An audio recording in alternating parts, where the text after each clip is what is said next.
Welcome to the 360 Teaching and Learning podcast, an all-round look at student-centered education.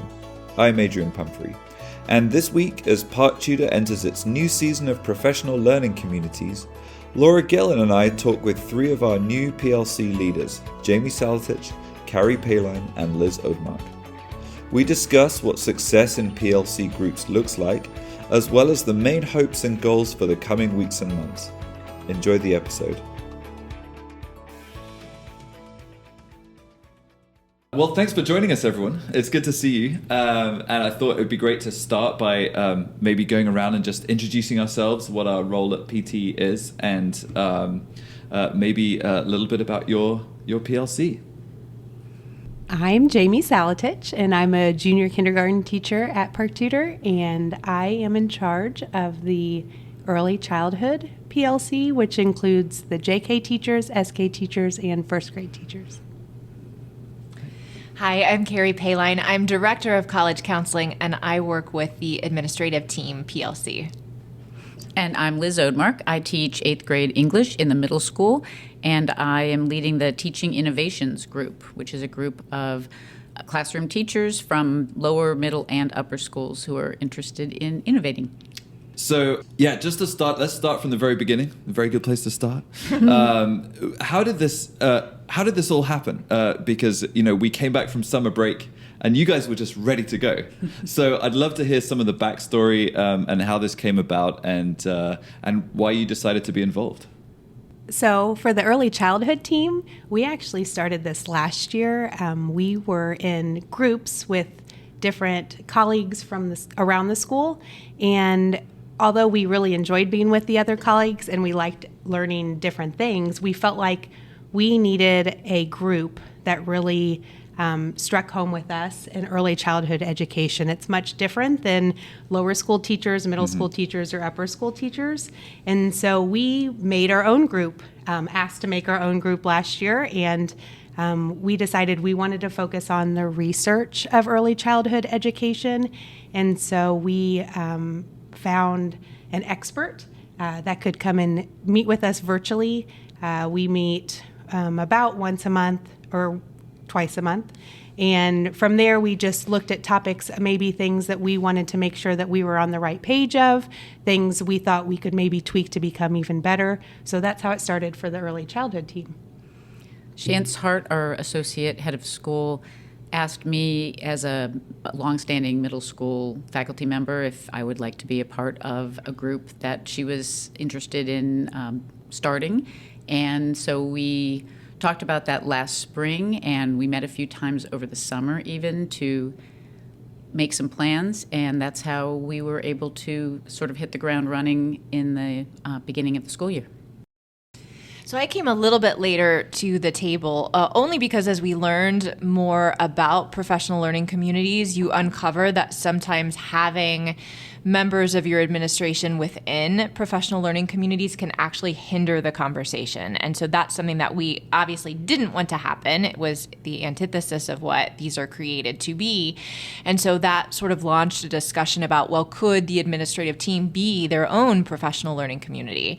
And just like everyone else, we're siloed in our own way, working on each different parts of the school community. And so it made sense to use that PLC format and structure to try and augment our work too. And to kind of piggyback off of what they said, we realized that we wanted everyone in the school to have an opportunity to be part of a PLC. So we also have a PLC for our lower school assistants if they wanted to opt in, the business office, admissions. So we really have tried to include everyone that we can in this endeavor because we felt like it was that important for the school. I love that. So thinking about where PLCs started and how you each kind of came on board to the PLC leadership team, what got you excited about this idea? Like, what made you think, like, ooh, I want to be a part of this? What are you hoping that the PLC groups will do? In a nutshell, I'm hoping that these PLC groups will empower the faculty. It's my hope that the faculty will feel inspired and engaged and feel that they have some agency over their professional development. And if their ideas can be incorporated into our school culture in a way that benefits student outcomes, then that's really the dream. I think my hope is that we often find ourselves in whatever role we play within school environments, we're fighting fires. And so there's a saying that we joke about, which is we're dealing in fish sticks and toilet paper every day, which are, the things that keep the lights on in the school and keeps students learning. But we don't often have the time to designate to big picture thinking in a way that takes all voices into consideration and helps us really think through how we can work together collaboratively. And the PLC, to me, is a way that we are carving out space and time to do this with one another and really to build off of the unique knowledge and skill sets that everyone brings to the table that perhaps if we didn't take this time to do, we wouldn't have the opportunity. I think also just keeping the students in mind, and that's if you walk through the hallways of our school, all of the teachers are here because we're passionate about education, we're passionate about our students. So we want to continue to do good things to improve our teaching, to make the learning environment better for students, more productive, social, emotional, and academic. So this gives us a chance to find an area that we're passionate about, join a group, have our voice be heard so that we can improve student lives at Park Tudor. Yes, the professional learning communities we have launched will, I think, allow more voices to be at the table where decisions are made, and collaboration is the key to the kinds of changes that will take our school leadership to the next level. That's exciting. I wondered what your hopes are for the coming few months, and in terms of let's fast forward to, for example, April, just to pick a month. What do you think success looks like in this group?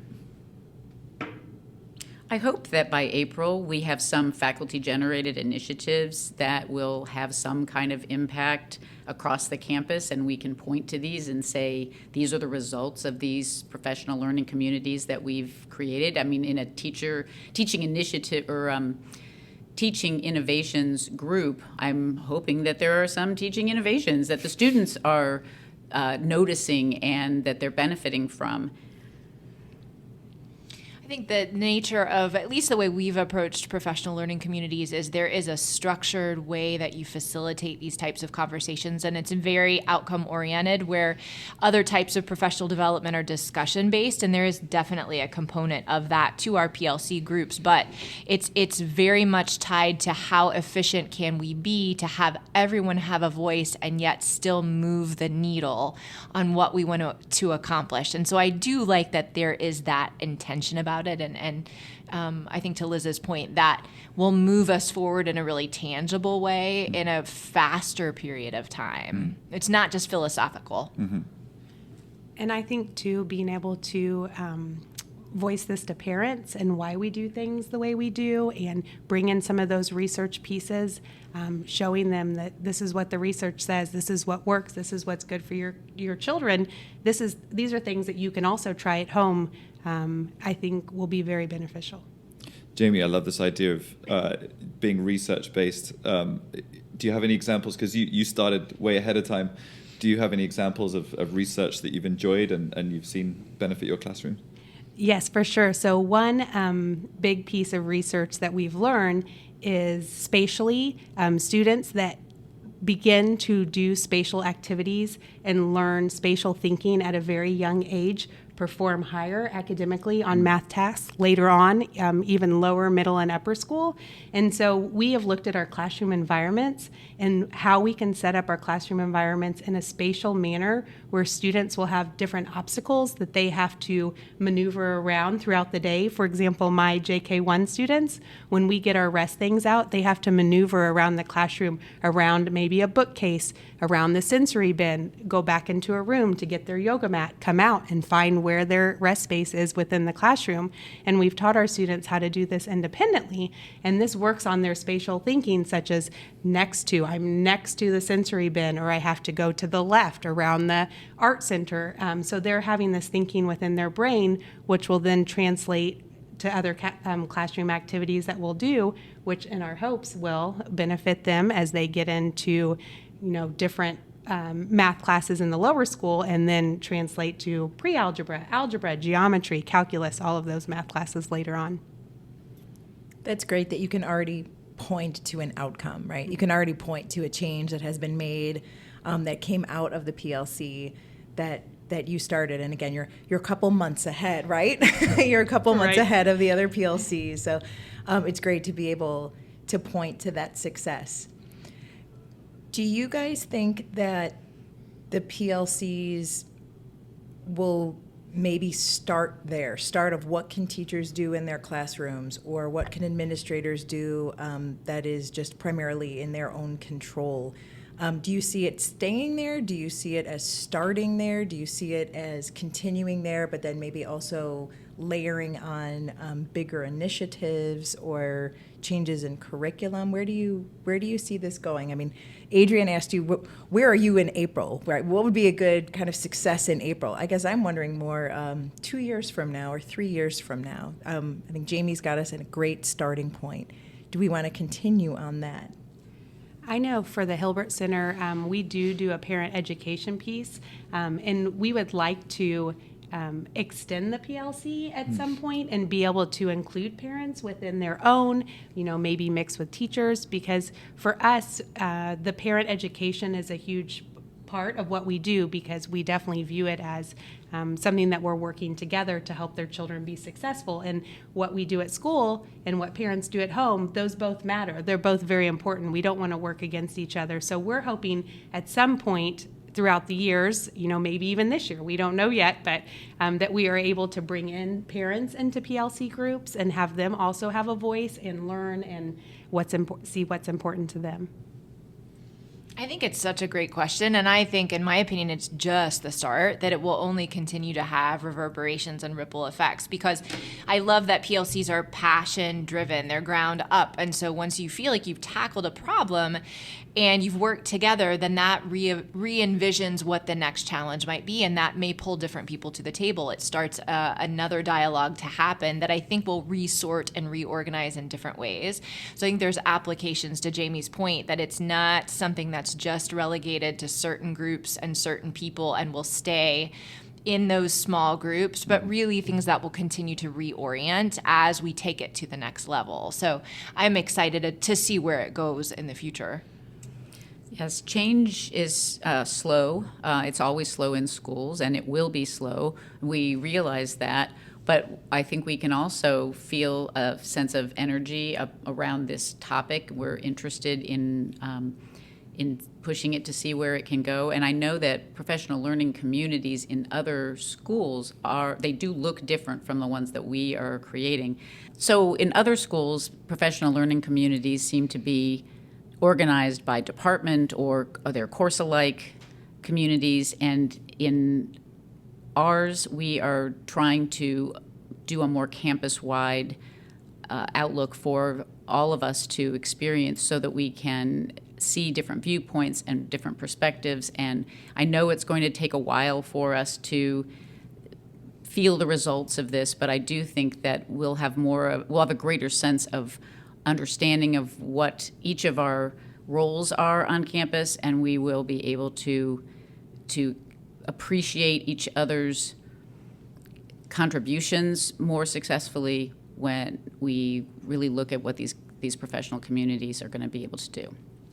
I think that's the most surprising part to me, is we're so specialized that you approach a problem or a challenge and you think, well, only people who are working within this context would have insight into that. And to me, that's been the biggest gift, is to be able to say that's actually a hindrance to approaching a problem. It's actually when you pull in other people who maybe view it in a different way, that are working in a different capacity, and then suddenly it unlocks all these new ideas and thoughts, and it's all about brainstorming and thinking creatively. And so that's been the most surprising part for me.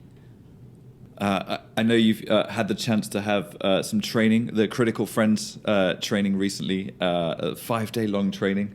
That's pretty extensive, but I'd love to get a little window into that training and hear about it, and hear what you gained and what you benefited from that, and hence what we're going to benefit from that. The Critical Friends training was invaluable, not only as a leadership tool, but also as classroom strategy enhancement. I've actually already used one of the protocols in my classroom that I was taught. I modified it, and I had great results. I really enjoyed bringing that to the students. Can you give us the example? What was the thing you tried? I will be happy to. So the Critical Friends protocol that I used was it was using quotations to, really it was more of an introductory opportunity for just groups who are getting together who don't know each other very well to use to get to know each other.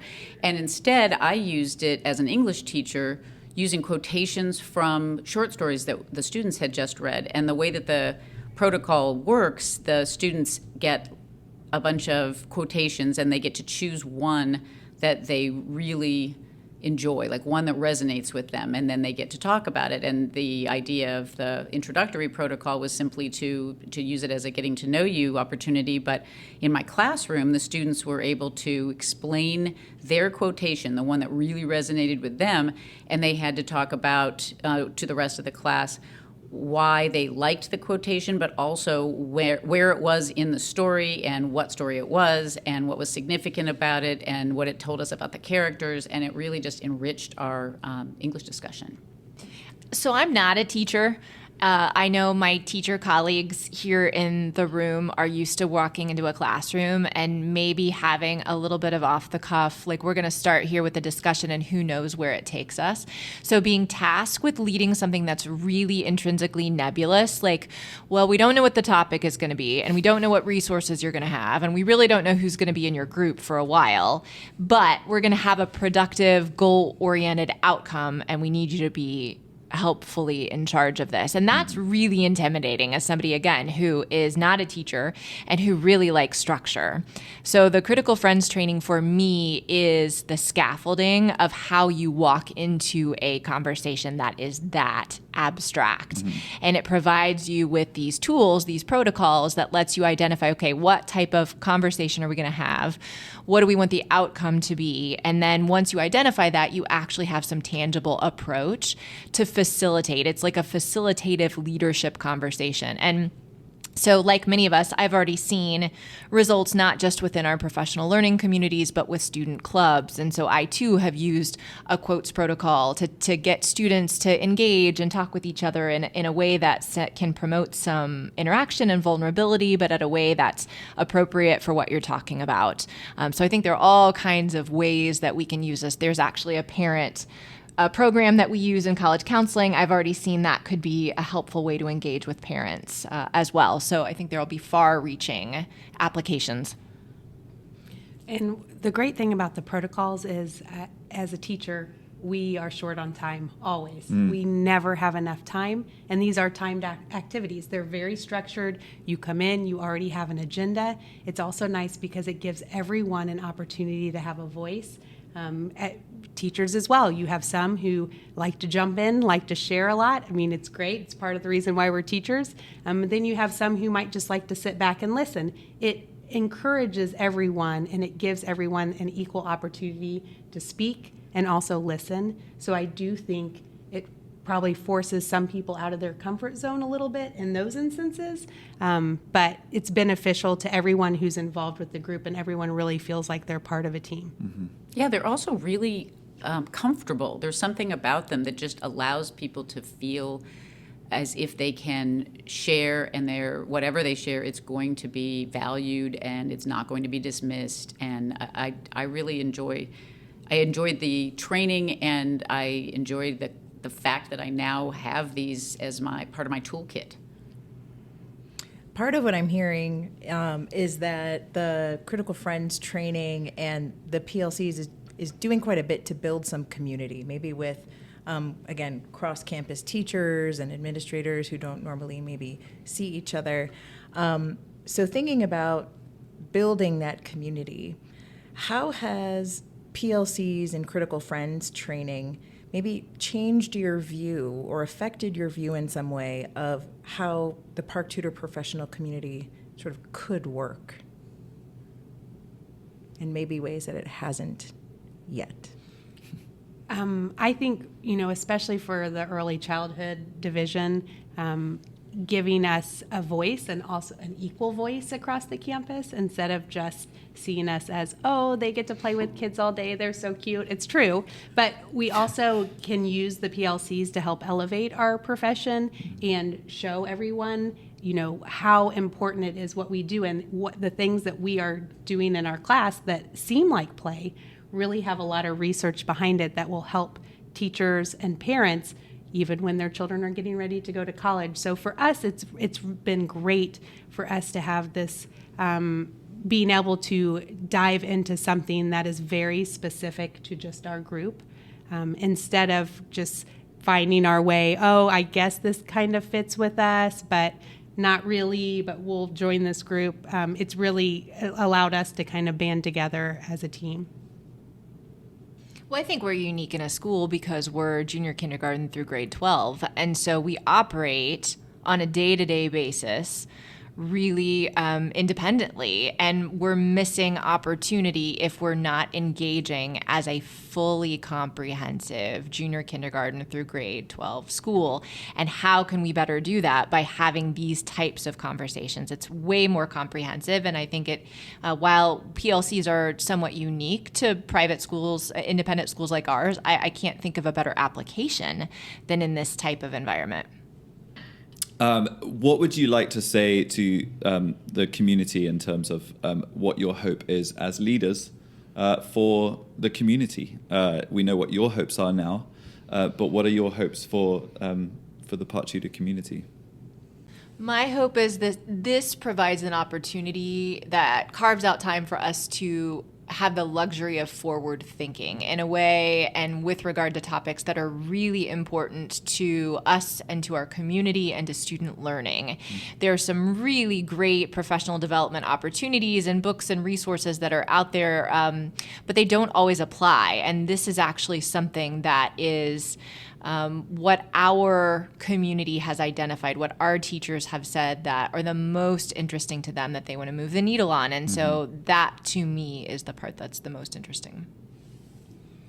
I also think for teachers, faculty, staff, that you're not in this alone, that it is a team effort, and you might be teaching 3-year-olds, and there might be someone who's teaching 12th grade that has the same questions as you, that want to learn more, just like you do. Yeah. And so just to look at it as the cross-campus, as a cross-campus PLC, I think that's really empowering, because sometimes you do think, oh, I'm the only one having an issue with this. Like, how can I fix it? Well, it's typically not the case. Like, everybody's working on it. Let's look at research. How can we do this better? Let's hear what our colleagues say.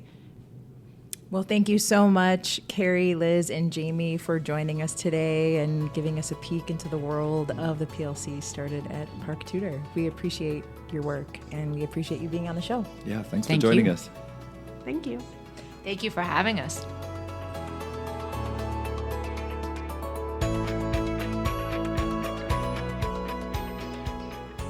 The 360 Teaching and Learning podcast is produced by Park Tudor School. To listen to previous episodes of the 360 Teaching and Learning podcast, head to 360podcast.org or subscribe by searching for 360 Teaching and Learning wherever you get your podcasts.